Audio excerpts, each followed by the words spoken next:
Hi everyone, following our recent videos on the Employment Rights Bill and various aspects of this, we're now moving on to look at consultations which have been launched by government in relation to specific parts of the bill.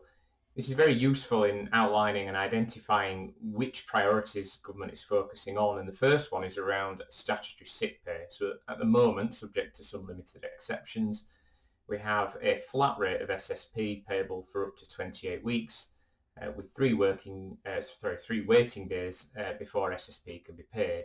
We also have a lower earnings limit, so anybody whose earnings are below that level will not qualify for any pay at all. Government identify that that is potentially very unfair to very low paid workers, and the first suggestion is to remove that lower earnings limit entirely.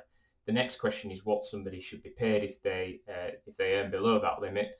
And there is a suggestion that somewhere between 60% and 80% of an employee's average weekly earnings would be paid in those circumstances.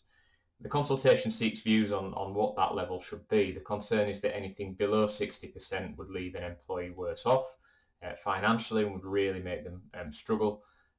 Anything above 80% would start to act as a disincentive to return to work.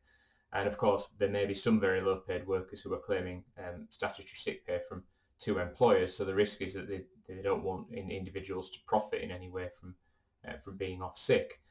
Conversely, the suggestion is that paying a higher rate of average earnings, so 80% for example, and improving statutory sick pay access generally will reduce presenteeism, so the idea that people are turning up for work when they really should be sat at home because they're not well enough, but they are coming in because there is a real financial problem given the current rates which are payable. The consultation does not address the actual weekly rate of SSP, though. The suggestion and campaigning and lobbying which has been occurring in the background has called for that rate to increase, but for now the suggestion is that we will remove the first 3 days as waiting days, so SSP will be paid from day one. We will remove the lower earnings limit and pay a proportion of average earnings to individuals, but the weekly rate will stay the same. More news will be broadcast on this as the consultation progresses. I expect that we will end up with a rate of around 80% of average earnings paid to employees who are very low earners, and the waiting days will go.